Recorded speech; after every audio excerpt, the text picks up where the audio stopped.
जय हिंद दोस्तों, toppers answer writing copy में आपका स्वागत है। जो भी हिंदी माध्यम के लिए आवश्यक चीजें हैं वह आप तक पहुंचाने का पूरा प्रयास किया जा रहा है।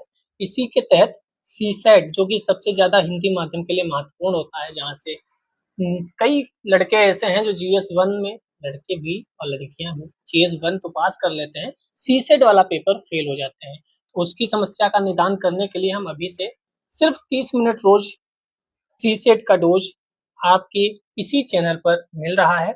कई लोग उसको देख रहे हैं, आप भी जाकर उसको देखिए और अपने जीवन का आनंद दोगुना कीजिए, क्योंकि सीसेट में फेल होने का जो दर्द है वह बहुत भयानक होता है। मैंने ऐसे कई लोगों को देखा है जो जीएस वन में पास होते हैं अच्छे नंबर से, सीसेट की वजह से रह जाते हैं।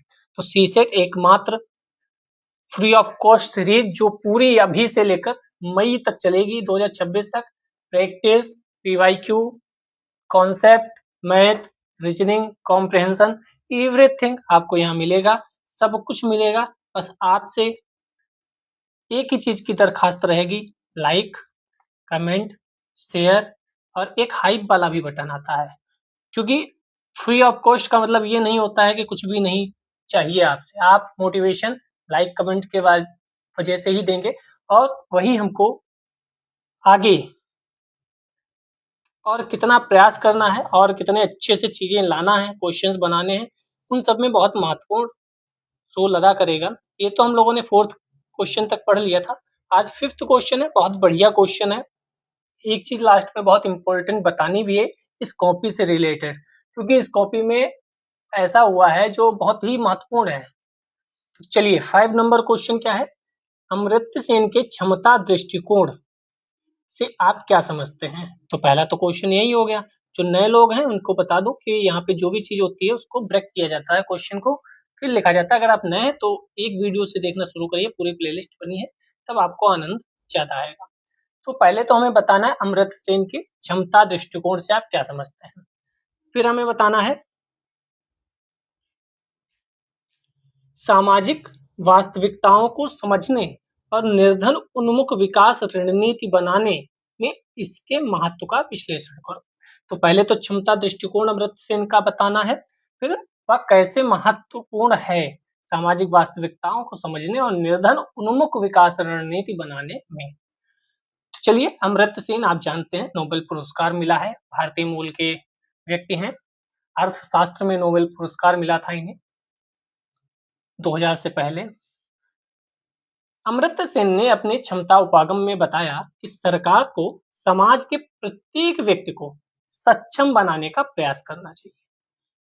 मतलब हर व्यक्ति को सक्षम बनाने का प्रयास करो। आप लोन दो, आप उसको शिक्षा दो, आप उसका स्वास्थ्य का ध्यान रखो, उसे और सक्षम बनाओ कि वह खुद ऐसा बन सके, ताकि वे अपने समक्ष उत्पन्न विकल्पों को चयन करने में सक्षम हो सके। जैसे आज हमारे पास कई नौकरियां हैं कि आप ये कर सकते हो, ये कर सकते हो, बैंकिंग में जा सकते हो, या यूपीएससी, सीएससी, पीसीएस और जितनी भी एसएससी और ग्रुप डी की या जो भी रेलवे वगैरह की नौकरियां हैं, आपके पास बहुत विकल्प है। या आप अपना खुद का रोजगार, प्राइवेट नौकरी, समाज सेवा, खेती, स्टार्टअप, तो आपके पास बहुत विकल्प हैं। उन विकल्प का चयन आप अपने हिसाब से करिए और अपने आप को अपने आप को सक्षम बनाइए।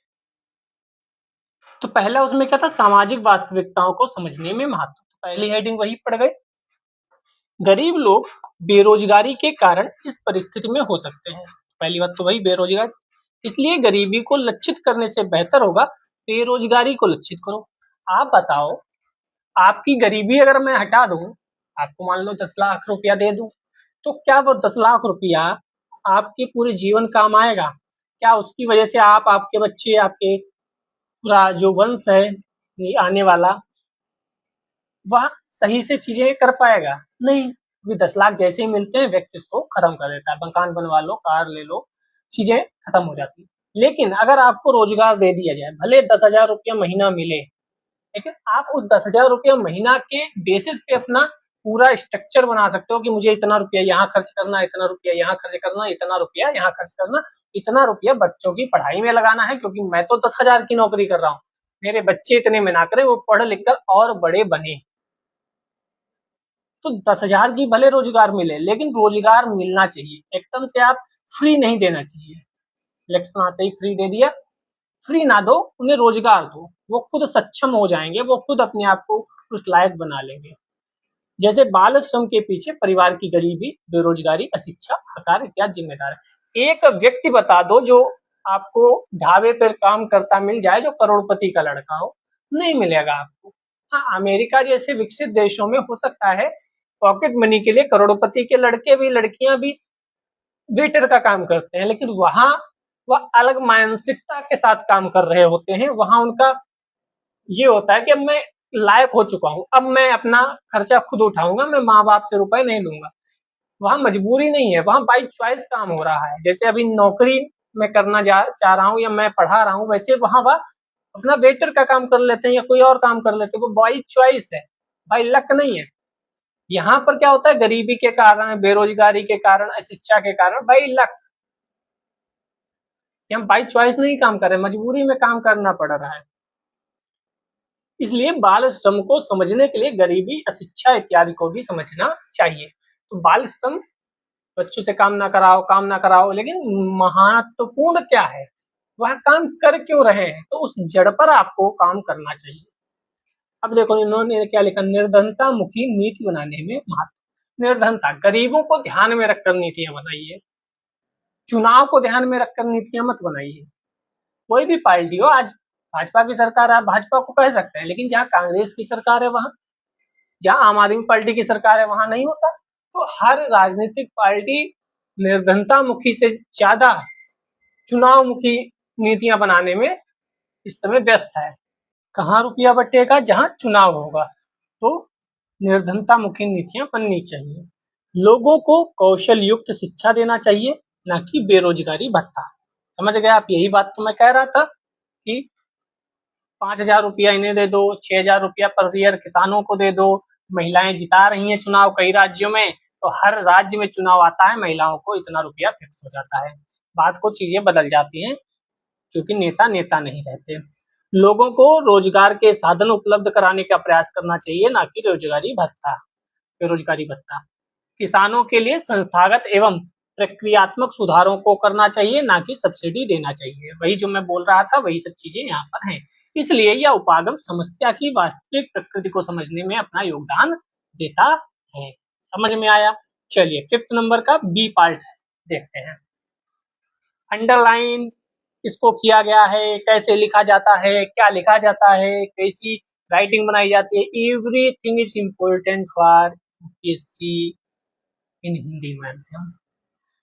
पूरी सीरीज देखो जाके अलग अलग लोगों की। रवि सिहाग जी का इससे देखो जाके कितना बेहतरीन, मैंने रवि सिहाग जी का इससे 0 से लेकर उनकी 18th रैंक तक का कराया है। क्या गजब चेंजेस हुए हैं, परिवर्तन। पहली कॉपी देखो और उनकी 18th रैंक वाली कॉपी देखो, मजा आ जाएगा, माइंड ब्लोइंग। अर्पित भाई साहब की कॉपी लगाई है मैंने, उनकी राइटिंग देखो जाके भाई, 30,000 से ज्यादा लोगों ने देखी है उसे अभी तक। कितनी बढ़िया राइटिंग, वैसी राइटिंग आप लिखोगे तो 2-4 नंबर एक्स्ट्रा मिल ही जाते हैं। यद्यपि सैद्धांतिक रूप में अधिकतर राष्ट्र सार्वभौमिक मूल्यों के प्रति वचनबद्धता का दावा करते हैं, लेकिन व्यवहार में इन मूल्यों का उल्लंघन अधिक, अनुपालन कम किया जाता है। इस कथन के संदर्भ में विदेश नीति में मूल्यों की प्रासंगिकता पर टिप्पणी कीजिए। तो सबसे पहले हमें यह बताना है कि सार्वभौमिक मूल्य क्या है। तो सबसे ज्यादा तो अगर मैं कहूं तो अमेरिका को आज के एग्जाम्पल के रूप में ले सकते हैं। अब देखो इनका मैंने नहीं देखा क्या लिखा है इन्होंने, मैंने वर्तमान में क्या चल रहा है, क्योंकि यहाँ पर उसने विदेश नीति लिखी है। तो वर्तमान में मुझे सिर्फ और सिर्फ सबसे पहले अगर कोई नाम याद आता है तो संयुक्त राज्य अमेरिका याद आता है, क्योंकि वह टैरिफ का प्लान इतना सब जो चल रहा है, यहाँ जो भी लोग आए हैं उनको उनके देश में भेज दो, बाहर वाले ना आ सके यही। तो सार्वभौमिक मूल्य क्या कहता है आपका, आप बड़े बनते हैं, फिर उन्हीं मूल्यों का कहीं ना कहीं उल्लंघन होता दिखता है। और देखते हैं इन्होंने क्या एग्जाम्पल कोट किया होगा उस समय के हिसाब से। तो पहले तो सार्वभौमिक मूल्य क्या होते हैं। तो सार्वभौमिक मूल्य के अंतर्गत मानवाधिकारों का सम्मान, जलवायु परिवर्तन को कम करना। भाई साहब कह रहे हैं अमेरिका वाले कि हम तो जलवायु परिवर्तन मानेंगे नहीं, खूब चलाओ पेट्रोल डीजल, जितना जला पाओ पेट्रोल डीजल चलाओ, कोई इलेक्ट्रिक व्हीकल खरीदने की आवश्यकता नहीं है। तो ये एग्जाम्पल मैंने ठीक लिया था ना। तो आपको वर्तमान के समय के हिसाब से एग्जाम्पल सेट करने होंगे। एक दूसरे की संप्रभुता का सम्मान करना चाहिए। कनाडा, ग्रीनलैंड, मैक्सिको की खाड़ी आते ही जो तहलका मचाया था भाई साहब ने, गरीबी व भुखमरी निवारण इत्यादि आते हैं। ठीक है। विदेश नीति में सामान्यतः देश मूल्यों को ज्यादा प्राथमिकता नहीं देते, क्योंकि देश प्रथम होता है, क्योंकि देश हित को सर्वप्रथम महत्व देते हैं। तो हमें भी कहा जाता है कि हमें जब भी देश की बात आएगी तो आप देश को पहले रखोगे, भावनाओं में बहकर नहीं कह दोगे हाँ भाई सभी लोग आ जाओ, जितने भी अवैध प्रवासी हैं सब आ जाओ, कुछ जाओ आकर, हमारे लिए मानवाधिकार पहले है। नहीं, आप देश को पहले रखेंगे। जब आप उस प्रोफेशन में होंगे तब आपका कर्तव्य देश पहले होगा, वरना इतने लोग बॉर्डर पे खड़े रहते हैं, सब देश अपने यहाँ बुला काहे नहीं लेते। जो अपने आप को बहुत बड़ा मसीहा समझते हैं वहां तो किसी को एंट्री नहीं देते।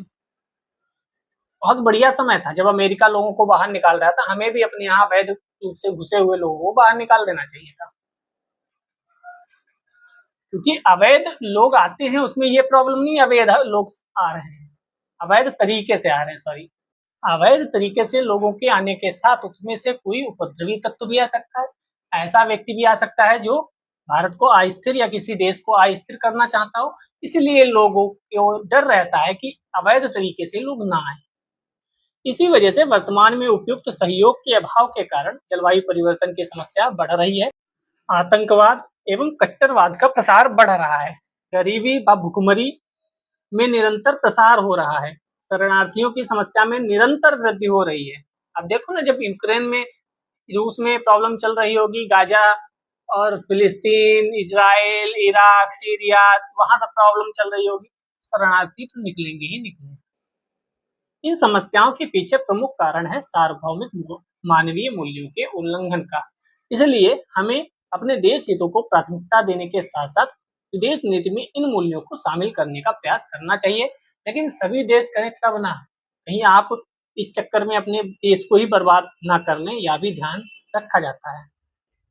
6 नंबर, जहां कुछ नैतिक दृष्टिकोण किसी कार्रवाई को उसके परिणामों के आधार पर नैतिक मानते हैं, वहीं दूसरे विचारक साधनों पर ध्यान केंद्रित करते हैं। महात्मा गांधी जी ने कहा था साध्य और साधन की पवित्रता आवश्यक है, जबकि कई जगह यह भी कहा जाता है अधर्म को अधर्म से मारना अधर्म नहीं है।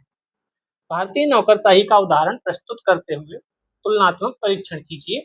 इन दृष्टिकोणों ने नागरिकों को लाभान्वित करने में किस प्रकार भूमिका का निर्वाह किया है। बढ़िया क्वेश्चन का आंसर लिखा गया है। तो गांधी जी ने कहा है साध्य के साथ साधन भी आवश्यक है। गांधी जी व कांट जैसे दार्शनिक साधन की पवित्रता पर बल देते हैं। मतलब कुछ लोग कहते हैं मैं अगर आईपीएस बन गया या आईएएस बन गया तो लोगों को सुधार दूंगा। तो गांधी जी के हिसाब से अगर आपको आईएएस बनना है तो अच्छे तरीके से बनो, जैसे आप पेपर देकर इंटरव्यू पास करके बढ़िया से अच्छे तरीके से बनो। कुछ लोग कह सकते हैं कि सर मुझे आईएएस बन के देश सेवा करनी है। अब हो सकता है मैं रुपया देकर आईएएस बन रहा हूँ, तो मैं अगर रुपया देकर भी बन रहा हूँ तो फाइनली आईएएस बन के जनता की सेवा ही तो करना चाहता हूँ, और अगर आईएएस नहीं बन पाया तो जनता की सेवा नहीं कर पाऊंगा, तो मैं रुपया देकर आईएएस बन जाता हूँ और फिर सेवा कर लूंगा। मेरा उद्देश्य तो बढ़िया है ना, सेवा करना, वह उद्देश्य तक पहुंचने का रास्ता भले गलत हो। तो गांधी जी कहते हैं ऐसा बेटा नहीं है, अगर आप अच्छा काम करना चाहते हैं तो अच्छे तरीके से भी जाओ, बढ़िया से पेपर दो, मेहनत करो, निकालो, आईएएस बनो, फिर देश की सेवा करो। ठीक है। जबकि बेंथम व मिल जैसे दार्शनिक परिणामों पर ज्यादा ध्यान केंद्रित करते हैं कि बस परिणाम अच्छा होना चाहिए, आपने लास्ट में समाज सेवा की, बस किस तरीके से की इम्पोर्टेंट नहीं है। Bentham, Mill, Gandhi ji, Kant, इन सबको आप एथिक्स में भी पढ़ेंगे और आपको एसए में भी इनकी आवश्यकता रहेगी। बाकी आप सोशल जस्टिस वगैरह में भी इनको कोट कर सकते हैं। अब देखो, परिणाम की पवित्रता और साधन की पवित्रता। साधन की पवित्रता गांधी जी कहते थे, कांट कहते हैं। परिणाम की पवित्रता, निर्धन लोगों के लिए कल्याणकारी योजनाओं के संचालन के लिए कुछ अमीर लोगों से करों का संग्रहण गलत नहीं है, क्योंकि यह व्यापक हित में है। ठीक है। तो ये परिणाम अच्छा है, तो अमीरों से लो, हालांकि किसी से रुपया लेना गलत है ना, एकदम परिणाम अच्छा है, तो गरीबों को बांटो, अमीरों से लो। साधन की पवित्रता, सुप्रीम कोर्ट ने कहा कि सरकारी योजनाओं के लाभ पहुंचाने के लिए आधार को अनिवार्य बनाना सही नहीं है, क्योंकि इससे व्यापक लाभ तो होगा, परंतु इससे लोगों की निजता पर खतरा भी आ सकता है। तो आधार अगर आप ले रहे हो तो निजता पर खतरा, ये सर्वोच्च न्यायालय ने कहा कि आपका उद्देश्य तो बढ़िया है कि आप लाभ पहुंचाना चाह रहे हो, लेकिन किस तरीके से पहुंचा रहे हो ये महत्वपूर्ण है।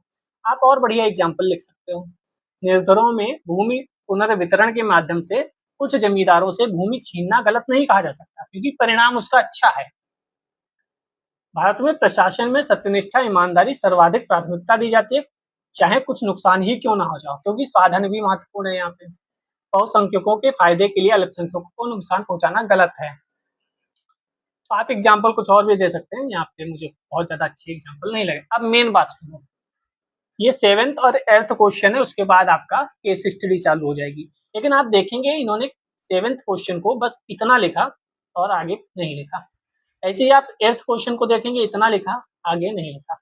इसमें दो चीजें हो सकती हैं। पहला, एथिक्स में जो केस स्टडी होती है उसमें बढ़िया नंबर मिलते हैं, ठीक है। तो कुछ लोग क्या करते हैं, पहले केस स्टडी सॉल्व करते हैं, जो आगे 9 से लेकर आगे तक है, बहुत इंपॉर्टेंट होती है। फिर आकर 1 से लेकर 8 तक क्वेश्चन जो है वह सॉल्व करते हैं।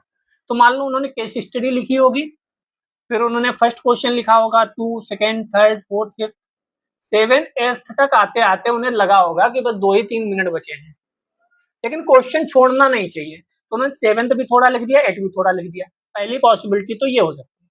दूसरी पॉसिबिलिटी क्या हो सकती है, शायद उन्हें 7th और 8th स्टार्टिंग में क्वेश्चन जो है वो बढ़िया से ना आते हैं, तो उन्होंने जो आता है वो लिख दिया, छोड़ा नहीं। तो स्टार्टिंग में हो सकता है आपको सारे क्वेश्चन ना आते हो, तो जो आते हैं उनको लिखना शुरू करिए। और ये मत सोचिए मैं पूरा पेपर जब होगा तभी लिखूंगा, नहीं, जितने क्वेश्चन आते तैयारी शुरू करिए, उतना लिखिए, बाकी आप छोड़ दीजिए। क्वेश्चन देखते हैं, अंगदान और आवंटन की अनुमति प्रदान करने का आधार निर्मित करने हेतु उपयोग किए जाने वाले योग्य नैतिक सिद्धांत क्या होने चाहिए। ऑर्गन डोनेशन होते हैं, आप जानते हैं, आंख वगैरह। किसी भी अंग प्रत्यारोपण कार्यक्रम की सफलता के लिए विनियम के महत्व की चर्चा कीजिए। तो पहले इन्होंने बता दिया, ऑनलाइन डेटा बना लो, अंगों के वाणिज्यीकरण पर रोक लगाओ। ऐसा ना हो कि हम तो समाज सेवा के रूप में ब्लड डोनेट करके आए थे, बात को पता चला वो ब्लड जो है वो हजारों रुपए में बिक रहा है। तो ये नहीं होना चाहिए। अगर मैंने ब्लड डोनेट किया है तो वह किसी गरीब को मिले, फ्री ऑफ कॉस्ट भी अगर जरूरत हो तो मिलने चाहिए, क्योंकि वो मैंने डोनेट किया, मैंने उसका रुपया नहीं लिया। कई कैंप लगते रहते हैं, लेकिन वह डोनेट हुआ ब्लड क्या सही जगह तक पहुंच रहा है, या ऐसा तो नहीं हमसे फ्री में ले लिया और आगे चल जाकर हजारों में बिक रहा है। कई बार आप सुनते होंगे लोगों के मुंह से, मृतक से पहले सहमति या बाद में उसके परिजनों से सहमति लेना। तो पहले ही लोग डोनेट कर देते हैं, साइन वाइन कर देते हैं, और अगर नहीं तो बात को लोगों से भी सहमति लो। उनके अपने अंगों का समावेशी तरीके से वितरण, गरीबों को भी इसका लाभ मिले, ऐसा नहीं है सब अमीरों को मिल जाए। विनियामक प्राधिकरण का भी गठन करो जो इसकी देखरेख करे, क्योंकि बहुत बड़ा मामला है, करोड़ों रुपए का खेल हो सकता है अगर इसमें ध्यान से चीजें नहीं की गई तो। 8th नंबर क्वेश्चन, जहां कुछ लोग यह तर्क देते हैं रहस्योद्घाटन से लोकतंत्र का निरादर होता है। अगर रहस्योद्घाटन हो गया तो लोकतंत्र का निरादर है। वहीं अन्य लोगों का मत है रहस्योद्घाटन लोकतंत्र का एक भाग है। सरकारी कार्यालयों में विशल ब्लोअर, कल वाले में भी हम विशल ब्लोअर पढ़ के आए थे, 2 क्वेश्चन हो गए विशल ब्लोअर से, द्वारा किए जाने वाले रहस्योद्घाटन में संबद्ध जानकारी के संदर्भ में इन दोनों तर्कों पर परीक्षण को। तो पहले तो विपक्ष में लिख दिया, सरकारी सीक्रेट से सुरक्षा खतरा होता है, आप कुछ भी बाहर बता रहे हो, ठीक है। निर्णय प्रणाली का धीमा होना, विशल ब्लोअर के पक्ष में पारदर्शिता में वृद्धि, भ्रष्टाचार में कमी, सूचना का अधिकार सरकार उत्तरदायी होना चाहिए। तो ये सब चीजें थी। बाकी सीसेट आप अगर नहीं देखें तो जाइए देखिए, मजे आएंगे। और कई सीरीज चल रही हैं, तो चलने वाली है, सफलता सीरीज के नाम से ये सीरीज नहीं चली है, इसमें आपको बहुत कुछ मिलेगा। तब तक देखते रहिए अपना चैनल। जय हिंद, जय भारत।